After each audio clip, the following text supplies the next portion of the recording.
Hello everyone, स्वागत है आप सभी का स्टडी फ्ले आईएएस में। और आज हम बात करने जा रहे हैं क्लास 11th की पॉलिटी के चैप्टर 5 के बारे में, जिसका नाम है दी लेजिस्लेचर। ये बहुत इंपॉर्टेंट टॉपिक है।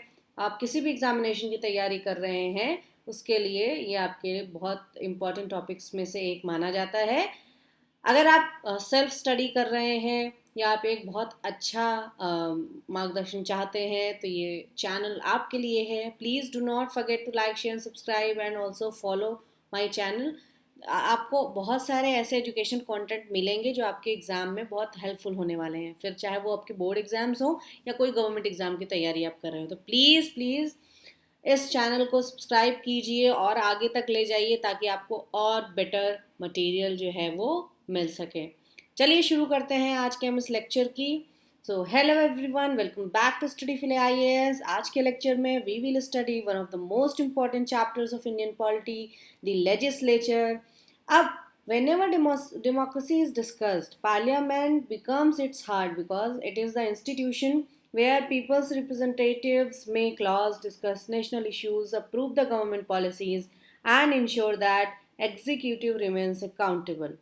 So by the end of this lecture, you will clearly understand the structure, power, functions, lawmaking processes, and parliamentary procedures of the Indian legislature. तो आइए शुरू करते हैं और जानते हैं लेजिस्लेचर के बारे में। सबसे पहले हम बात करेंगे कि लेजिस्लेचर क्या है। तो लेजिस्लेचर एक ऐसा इंस्टीट्यूशन है जिसकी रिस्पॉन्सिबिलिटीज़ है लॉज बनाने की, यानी कि इस देश इस यहाँ के लोगों के लिए कुछ कानून बनाए जाते हैं। वो कानून बनाने की जिम्मेदारी लेजिस्लेचर की होती है। एक ऐसा इंस्टीट्यूशन है जिसका नाम है लेजिस्लेचर, उसका काम है कानून बनाना। सिंपल शब्दों में आप ये समझ सकते हैं। डेमोक्रेसी में क्या होता है, लोग अपने रिप्रेजेंटेटिव्स को इलेक्ट करते हैं, वही रिप्रेजेंटेटिव एक जगह बैठ कर कलेक्टिवली डिस्कस करते हैं और कानून बनाते हैं। तो वो एक कलेक्टिव जो सभा है जहाँ पर वो बैठ कर कानून बनाते हैं, चर्चा करते हैं, लोगों की इश्यूज़ को डिस्कस करते हैं, उस एक एक कलेक्टिव फॉर्म ऑफ जो हम एक बोल सकते हैं सभा को हम लेजिस्लेचर बोल सकते हैं। ठीक है। अब जनरली इसको law making body of the government बोला जाता है क्योंकि इसका ये सबसे मेन फंक्शन है। लेकिन जो मॉडर्न लेजिस्लेचर्स हैं वो इससे और भी कहीं ज़्यादा बड़े फंक्शंस भी परफॉर्म करते हैं। जैसे हमारी जो लेजिस्लेचर है उसका एक काम तो लॉ मेकिंग है ही, साथ ही साथ वो पीपल्स को रिप्रेजेंट करती है, एग्जीक्यूटिव को कंट्रोल करती है, पब्लिक इश्यूज डिस्कस करती है, साथ ही साथ जो टैक्सेस एंड एक्सपेंडिचर हैं उनका अप्रूवल देने का काम भी लेजिस्लेचर का होता है। जैसे हम सब जानते हैं कि हर साल हमारी कंट्री में जो है वो बजट पास होता है। बजट क्या होता है, ये आय और व्यय का एक लेखा जोखा होता है सरकार का कि पिछले साल उसने कहाँ क्या कितना एक्सपेंडिचर किया, उसको कहाँ कहाँ से रेवेन्यू कलेक्ट हुआ, उसने कहाँ इन्वेस्ट किया। तो ये पूरा लेखा जोखा, और आगे आने वाले साल में उसको अपनी स्कीम्स पॉलिसीज़ को इम्प्लीमेंट करने के लिए कितना पैसा चाहिए, वो रेवेन्यू कहाँ कहाँ से जनरेट करेगी, किस तरीके से टैक्सेस लगाएगी। तो ये सारी चीज़ों का जो ब्यौरा होता है वो एक डॉक्यूमेंट में होता है जिसे हम बजट बोलते हैं। तो ये काम भी लेजिस्लेचर के द्वारा किया जाता है। एक सबसे इम्पॉर्टेंट फंक्शन जो लेजिस्लेचर परफॉर्म करती है वो है कॉन्स्टिट्यूशन का अमेंडमेंट, यानी कि कॉन्स्टिट्यूशन को अमेंड करना। अगर देखिए, कॉन्स्टिट्यूशन को हम बोलते हैं एक लिविंग डॉक्यूमेंट, क्योंकि समय के साथ साथ हमारी आवश्यकताएं भी बदलती हैं। ये तो हम सभी को पता है। आप किसी एक रिजिड फॉर्मूला को लेकर हमेशा के लिए नहीं चल सकते, आपको उसमें चेंजेस करने ज़रूरी हो जाते हैं। तो एक लिविंग डॉक्यूमेंट है क्योंकि समय समय पर हमारी सोसाइटी हमारे समय की नीड के हिसाब से उसमें बहुत सारे चेंजेस किए जाते हैं, डेफिनेशंस में चेंजेस किए जाते हैं। ठीक है। तो अब इसको कॉन्स्टिट्यूशन को अमेंड करने का काम भी जो है वो लेजिस्लेचर परफॉर्म करता है। अब आप अगर ये इमेजिन करें कि जो देश के सारे कानून है, जो रूल्स हैं, वो केवल और केवल प्राइम मिनिस्टर और उनके जो मिनिस्टर्स हैं उनके द्वारा अगर बनाए जाएंगे, तो सीधी सी बात है, अगर कोई एक अथॉरिटी को आपने ये पावर दे दी कि वो सारे काम वो अपने मन से अपनी मर्जी से जो उसको सही लगेगा करेगा, तो केओस फैल जाएगा। फिर वो अपनी पावर का गलत इस्तेमाल भी करने लगेगा। कोई डिस्कशन नहीं होगा, कोई डिबेट नहीं होगा, कोई किसी के लिए अकाउंटेबल नहीं होगा। इसलिए एक हेल्दी गवर्नमेंट जो है वो बनी रहे और देश जो डेमोक्रेसी है वो बरकरार रहे, चलती रहे, लोगों के इश्यूज डिस्कस किए जाएं, अकाउंटेबिलिटी मेंटेन हो, इसलिए लेजिस्लेचर बनाई जाती है। क्योंकि लेजिस्लेचर में केवल रूलिंग पार्टी नहीं होती है, उसमें ऑपोजिशन पार्टी भी होती है। दोनों साथ में बैठते हैं, टॉपिक्स डिस्कस होते हैं, हेल्दी डिस्कशंस होते हैं, डिबेट्स होते हैं, अपने अपने विचारों को रखा जाता है, उसके बाद वहाँ पर वोटिंग भी की जाती है। बहुत सारे ऐसे टूल्स हैं जो लेजिस्लेचर में यूज़ किए जाते हैं, जिसके बारे में आगे सब जो लेक्चर है उसमें हम जानेंगे। जैसा कि आप इमेज में देख सकते हैं, लेजिस्लेचर जो है उसमें रूलिंग पार्टी, अपोजिशन पार्टी है, दोनों ही किसी एक टॉपिक पे डिस्कस कर रहे हैं, डिबेट्स हो रही हैं, ठीक है। उसके बाद ही कोई कानून जो है वो आगे चल के पारित होता है, ठीक है। तो जो लेजिस्लेचर होता है, it ensures that every law is debated before implementation. और ये जो लेजिस्लेचर है वो different different religion, region, language, social groups, इनको रिप्रेजेंट करता है, जो हमारी डेमोक्रेसी को और भी ज़्यादा स्ट्रेंथन कर देते हैं। अब नेक्स्ट आते हैं कि ये जो लेजिस्लेचर है ये किस तरीके से है हमारे कंट्री में। तो हमारे कंट्री जो है वो पार्लियामेंट्री फॉर्म ऑफ डेमोक्रेसी को फॉलो करता है। तो हमारे पास एक पार्लियामेंट है, और ये पार्लियामेंट के बारे में हमें कॉन्स्टिट्यूशन बताता है आर्टिकल 79 के थ्रू, ठीक है। अब आर्टिकल जो 79 है वो ये बोलता है कि पार्लियामेंट के 3 हिस्से हैं, मतलब 3 पार्ट हैं। पहला प्रेसिडेंट, राज्यसभा और लोकसभा। याद रखना है, प्रेसिडेंट राज्यसभा या लोकसभा का हिस्सा नहीं है। प्रेसिडेंट एक अलग पार्ट है, राज्यसभा एक अलग पार्ट है और लोकसभा एक अलग पार्ट है। ये तीनों ही मिलके पार्लियामेंट बनाते हैं। जब भी किसी कानून को पास करना होता है उसे लोकसभा से गुजरना होता है, राज्यसभा के डिस्कशन से गुजरना होता है, उसके बाद फिर वो प्रेसिडेंट के पास लाया जाता है। प्रेसिडेंट वो बिल को असेंट प्रोवाइड करते हैं, तब जाके वो जो बिल है वो एक्ट बनता है, ठीक है। अब why is the president part of the parliament. अब आपको एक चीज याद रखनी है, जो प्रेसिडेंट है वो ना तो लोकसभा का मेंबर होता है ना ही राज्यसभा का मेंबर होता है, लेकिन कोई भी बिल बिना प्रेसिडेंशियल एसेंट के लॉ नहीं बन सकता। तो कॉन्स्टिट्यूशन में ये प्रोविजन दिया गया है कि प्रेसिडेंट जो है वो पार्लियामेंट का एक इंटीग्रल पार्ट है, जो ये तय करता है कि जो बिल है वो लॉ बनेगा या नहीं बनेगा। हम बाई कैमरल लेजिस्लेचर फॉलो करते हैं, जैसे कि हम डिस्कस कर चुके हैं। हमारे पास 2 हाउसेज हैं जिसे हम बाई कैमरल बोलते हैं, एक लोकसभा है, एक राज्यसभा है। लोकसभा को हाउस ऑफ द पीपल बोला जाता है, राज्यसभा को काउंसिल ऑफ स्टेट्स के नाम से जाना जाता है। अब कुछ कुछ फीचर्स की बात करते हैं। लोकसभा का एक दूसरा नाम भी है लोअर हाउस, और राज्यसभा को बोला जाता है अपर हाउस, ठीक है। लोकसभा के जो मेंबर्स होते हैं वो डायरेक्टली इलेक्टेड होते हैं पीपल के द्वारा, लोगों के द्वारा। इलेक्शंस जो होते हैं ना, हर 5 साल में लोग चुनते हैं अपने रिप्रेजेंटेटिव को, तो वो डायरेक्टली लोकसभा के मेंबर्स बनते हैं जाके। मैक्सिमम स्ट्रेंथ 552 मेंबर्स की है। करंटली स्ट्रेंथ जो है वो जनरली 543 545 के अराउंड चलती है।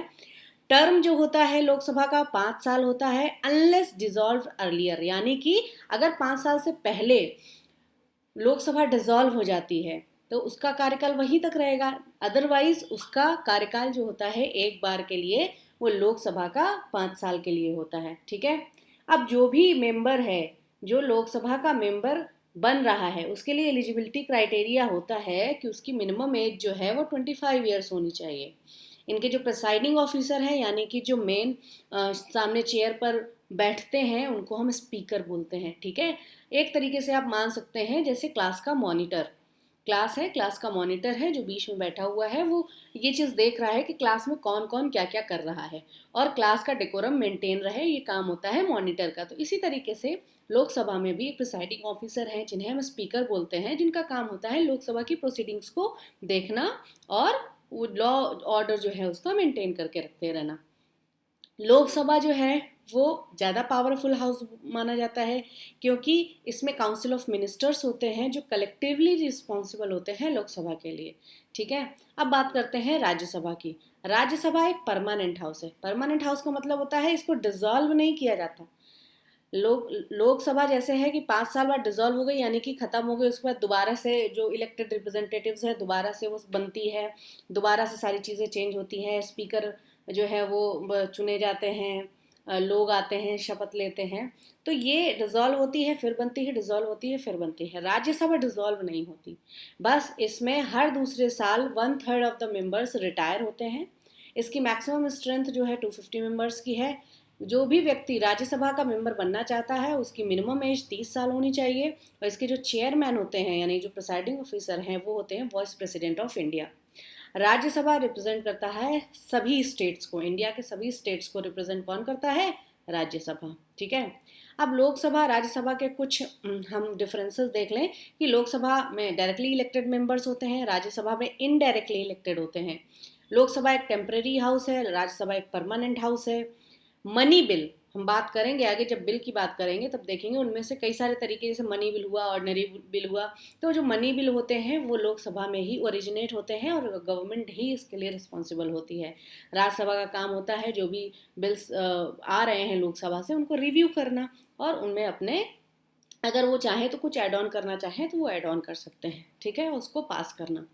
अब एमपीज यानी कि मिनिस्टर ऑफ पार्लियामेंट जो हैं उनका क्वालिफिकेशन कि be an Indian citizen, take oath, possess required age, जो कि हम बात कर चुके हैं कि लोकसभा के लिए 25 ईयर्स है, राज्यसभा के लिए दूसरा है। Fulfil qualifications prescribed by the parliament. ठीक है। अब डिसक्वालिफिकेशंस क्या हैं? किसी भी मेंबर को डिसक्वालीफाई किया जा सकता है अगर वो ऑफिस ऑफ प्रॉफिट होल्ड करता है, या मेंटली अनसाउंड है, या इंसॉल्वेंट हो गया है, या उसने फॉरेन सिटीजनशिप अक्वायर कर ली है, क्योंकि हम जानते हैं इंडिया में डुअल सिटीजनशिप जो है वो अलाउ नहीं है। आप अगर भारत के नागरिक हैं तो आप केवल भारत के ही नागरिक होने चाहिए। अगर आप किसी दूसरी कंट्री की नागरिकता ले लेते हैं तो आपसे भारत की नागरिकता छीन ली जाएगी। And he is disqualified under any law made by parliament. अगर पार्लियामेंट कोई ऐसा लॉ बनाती है जिसके अंदर उनका डिस्क्वालिफिकेशन आता है तो उनको डिस्क्वालीफाई किया जा सकता है। ठीक है। अब लॉज कैसे बनते हैं, यानी कानून कैसे बनाया जाता है, कुछ 5 स्टेप्स में हम देखते हैं। सबसे पहले जो भी कानून हमें बनाना है उसका एक बिल इंट्रोड्यूस किया जाता है। ठीक है। उसको डिबेट होता है हाउस में, लोकसभा राज्यसभा दोनों हाउसेज में उसका डिबेट होता है। फिर उस बिल पे वोटिंग कराई जाती है। ठीक है। दोनों हाउसेज को अप्रूव करना होता है। ठीक। जब बिल अप्रूव हो जाता है उसके बाद वो जाता है प्रेसिडेंट के पास।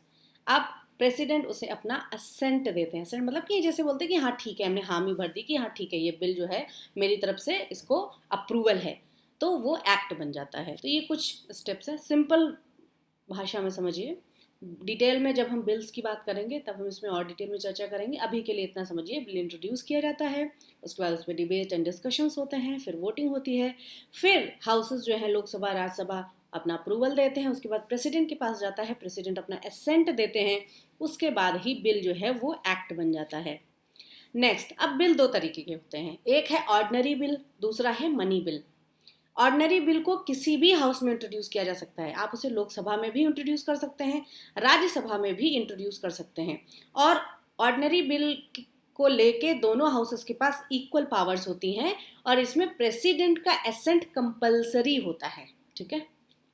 बिना प्रेसिडेंट के एसेंट के तो देखिए कोई भी बिल एक्ट नहीं बन पाता। ठीक है। मनी बिल, ये केवल और केवल लोकसभा में इंट्रोड्यूस किया जा सकता है। कोई एक मिनिस्टर्स को इंट्रोड्यूस करता है, राज्यसभा चेंजेस रिकमेंड कर सकता है, लेकिन इस बिल को राज्यसभा रिजेक्ट नहीं कर सकता। याद रखिएगा, स्पीकर ये डिसाइड करता है कि ये जो बिल है यहाँ पर इंट्रोड्यूस किया गया है वो मनी बिल है या नहीं है। और प्रेसिडेंट की रिकमेंडेशन रिक्वायर होती है, यानी कि मनी बिल को इंट्रोड्यूस करने से पहले प्रेसिडेंट का रिकमेंडेशन रिक्वायर्ड होता है। प्रेसिडेंट जब रिकमेंड करेगा तभी मनी बिल इंट्रोड्यूस किया जाएगा लोकसभा में, उसके बाद वो जाता है राज्यसभा में। राज्यसभा को अगर कोई चेंजेस करने हैं वो रिकमेंडेशन दे सकता है, लेकिन वो बिल को रिजेक्ट नहीं कर सकता। ठीक है। और स्पीकर डिसाइड करता है कि ये मनी बिल है या नहीं है। तो ये तो कुछ इंपॉर्टेंट पॉइंट्स हो गए इसको लेके। अब हम बात करें कि जो लेजिस्लेचर है उसके पास फाइनेंशियल कंट्रोल किस तरीके से होता है। तो जो पार्लियामेंट है वो पब्लिक मनी कंट्रोल करता है। ठीक है। बजट पास होता है हर साल, तो गवर्नमेंट बिना पार्लियामेंट के अप्रूवल के एक पैसा भी खर्च नहीं कर सकता। ये याद रखिएगा, बजट हर साल प्रेजेंट होता है और मनी बिल इसमें एक मेजर रोल प्ले करता है। ठीक है। अब पार्लियामेंट्री का कंट्रोल एग्जीक्यूटिव के ऊपर कैसे देखने को मिलता है, तो ये हम कह सकते हैं कि एक बहुत इंपॉर्टेंट फंक्शन है, क्योंकि इसमें बहुत सारी चीज़ें आपको देखने को मिलेंगी। जैसे कुछ मेथड्स हैं एग्जीक्यूटिव को कंट्रोल करने के लिए, जैसे क्वेश्चन आवर हुआ, ज़ीरो आवर हुआ, calling attention motion, adjournment motion, no confidence motion, censure motion, discussions, debates, committees. अब ये कुछ मेथड्स हैं। आप ये इसको इस तरीके से समझ सकते हैं अभी के लिए कि कुछ तरीके हैं जिससे हम ये इंश्योर करते हैं कि एग्जीक्यूटिव जो है वो अच्छे से फंक्शन कर रहा है या नहीं है। ये कुछ टूल्स हैं हमारे पास जो एग्जीक्यूटिव को कंट्रोल करते हैं, मतलब पार्लियामेंट्री के पास टूल्स हैं जो एग्जीक्यूटिव के फंक्शंस को कंट्रोल करते हैं। अब इनमें से कुछ के बारे में हम डिस्कस करेंगे। क्वेश्चन आवर क्या होता है? जो पार्लियामेंट सिटिंग होती है, हर पार्लियामेंट सिटिंग होती है, उसका जो पहला घंटा होता है वो क्वेश्चन आवर होता है। नाम से पता चल रहा है इसमें क्वेश्चन पूछे, तो उसमें क्या होता है, वो एक घंटा डिसाइडेड होता है कि इसमें जो मेंबर्स होते हैं वो क्वेश्चन पूछेंगे, गवर्नमेंट आंसर देगी। इससे ट्रांसपेरेंसी जो होती है वो बरकरार रहती है। फिर आता है ज़ीरो आवर। अब जैसे ही क्वेश्चन आवर खत्म होता है उसके तुरंत बाद ज़ीरो आवर शुरू हो जाता है। इसका मेंशन कॉन्स्टिट्यूशन में नहीं है, लेकिन ये ज़ीरो आवर इसलिए इम्पॉर्टेंट है क्योंकि यहाँ पर मेंबर्स जो हैं पब्लिक इश्यूज, जो अर्जेंट पब्लिक इश्यूज हैं उनको डिस्कस करते हैं। फिर आता है नो कॉन्फिडेंस मोशन। इसको केवल और केवल लोकसभा में ही मूव किया जाता है। अगर नो कॉन्फिडेंस मोशन पास हो जाता है तो पूरी की पूरी काउंसिल ऑफ मिनिस्टर को रिजाइन करना पड़ेगा, यानी कि गवर्नमेंट गिर जाएगी। तो ये कलेक्टिव रिस्पॉन्सिबिलिटी को दिखाता है। फिर आता है पार्लियामेंट्री कमिटीज़। ये कुछ कमिटीज़ होती हैं। अब देखिए, पार्लियामेंट के पास बहुत सारा वर्क होता है, तो सारा काम पार्लियामेंट एक साथ तो कर नहीं सकती। तो पार्लियामेंट ने क्या किया, अलग अलग कमिटीज़ बना दी ताकि अलग अलग जो सेक्टर हैं उनके इश्यूज़ को अलग अलग कमिटीज़ एग्जामिन करें। उसके बाद वो अपने रिपोर्ट प्रेजेंट करें। उसके बाद ही बिल, एक्ट, ये सारी चीज़ें के बारे में डिस्कशन होता है। तो कुछ हम कमिटीज़ के बारे में बात करते हैं, बस केवल एक एग्जाम्पल के थ्रू, क्योंकि इस चैप्टर के लिए इतना ही आपके लिए इम्पॉर्टेंट है जानना। तो जैसे कि पब्लिक अकाउंट्स कमेटी हो गई, एस्टिमेट कमेटी हो गई, डिपार्टमेंट रिलेटेड स्टैंडिंग कमिटीज, मतलब अलग अलग डिपार्टमेंट के लिए अलग अलग कमिटीज़ हो गई। कमिटीज़ इम्प्रूव एफिशिएंसी, ठीक है, क्या करती है, एफिशिएंसी इंप्रूव करती है, काम अच्छे से होगा। अगर आपने कोई टास्क है, अगर एक कोई ऑर्गेनाइजेशन है, सारे टास्क वही परफॉर्म कर रही है, तो वहाँ पर आप एफिशिएंसी नहीं मेंटेन कर पाएंगे। लेकिन आपने उसी टास्क को छोटे छोटे टास्क में और छोटे छोटे ग्रुप्स में बांट दिया कि इस ग्रुप के पास ये टास्क होगा, इस ग्रुप के पास ये होगा, तो सब अपने अपने टास्क कंप्लीट करेंगे, एफिशिएंसी इंश्योर करेंगे। अब आते हैं anti defection law. Anti defection law जो होता है ये 52nd कॉन्स्टिट्यूशनल अमेंडमेंट के द्वारा ऐड किया गया था कॉन्स्टिट्यूशन में, और इसको ऐड किया गया है 10th शेड्यूल में। ये इंपॉर्टेंट पॉइंट आपको याद रखना है। इसका ऑब्जेक्टिव होता है पॉलिटिकल डिफेक्शंस को प्रिवेंट करना। मतलब कि ऐसा नहीं है कि आप आए किसी और पार्टी से चुन के हैं, तुरंत आप किसी और पार्टी में चले गए, फिर वापस किसी और पार्टी में आ गए।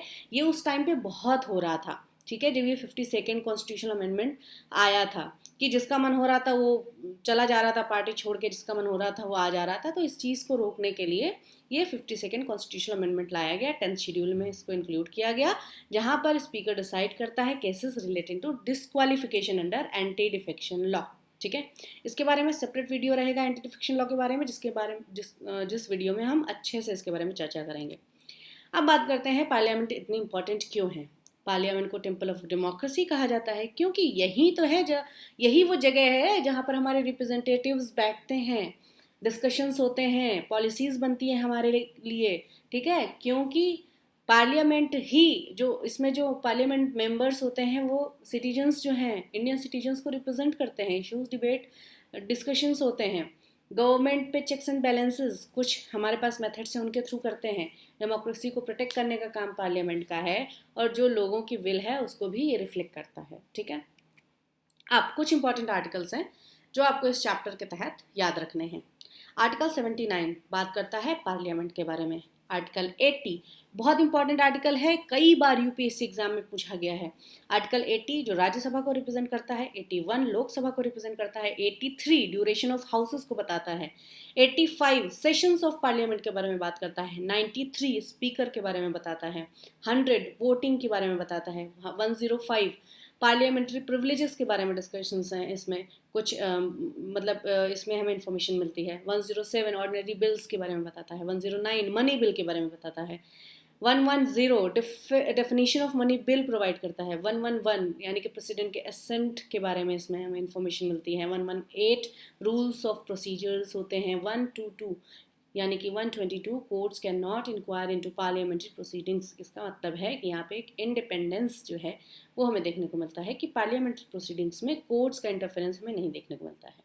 जैसे कोर्ट्स में आपको पार्लियामेंट का इंटरफेरेंस नहीं देखने को मिलेगा।